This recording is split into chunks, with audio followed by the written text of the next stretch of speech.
안녕하세요 여러분.ဒီနေ့ chick ဆိုတဲ့စလုံးလေးကိုလေ့လာကြည့်ရအောင်. အဲ့တော့ chick ကကြတော့ဒီမှာသူက noun ရှိတယ် verb ရှိတယ်ပေါ့နော်. အဲ့တော့ chick တစ်လုံးမှဆိုလို့ရှိရင်သူ့ကို noun အနေနဲ့သုံးထားတာဖြစ်တယ်.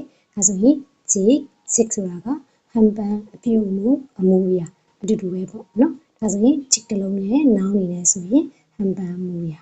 နောက်ထပ် chick အောက်မှာရှိတာပေါ့နော်. ဆုံးချစ် bar chick ဆိုသူလည်းပဲ noun ပါပဲ.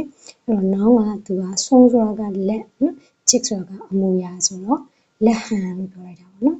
bar chick ဆိုလို့ရှိရင် bar ဆိုတာကလည်းခြေထောက် bar chick ဆိုတော့ခြေထောက်အမူအရာ.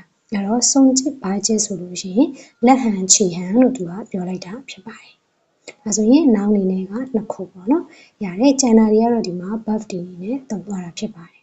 အဲ့တော့ ပထမဆုံး verb တွေကို verb ပြောင်းလိုက်မယ်ဆိုရင် ဒါထည့်လိုက်တယ်. ဒါဆိုရင် chick တာဖြစ်သွားတယ်. အဲ့တော့ chick တာသည်ပြုလုပ်သည်လို့အဓိပ္ပာယ်ရတယ်. chick တာပြုလုပ်သည်. အဲ့တော့ ကျန်တဲ့စလုံးတွေဒီမှာ verb အနေနဲ့ရေးထားတာဖြစ်ပါတယ်. ဒါဆိုရင် ဆိုကြည့်ကြည့်အောင်နော်.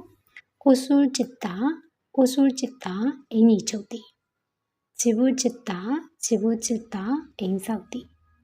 시루짓다, 시루짓다, 급야사디.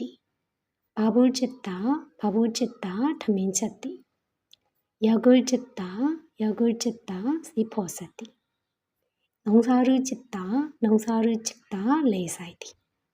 눈물을 짓다, 눈물을 짓다, 메이레디. 죄를 짓다, 죄를 짓다, 빗줄런디. ဟုတ်ပြီနော်. ကဲဒါဆိုလို့ရှိရင်ရမယ်တင်တယ်. အစာအနေတစ်ခေါက်ပြန်ပြီးတော့ဆိုပြပါမယ်. 집, 짓다, 옷을 짓다, 집을 짓다, 시를 짓다, 밥을 짓다, 약을 짓다, 농사를 짓다, 눈물을 짓다, 죄를 짓다, 손짓 바질, 손짓 바질. 기다려 소리로 야매 tema. နောက်သင်ခန်းစာတွေမှာပြန်တွေ့ပါမယ်. 안녕.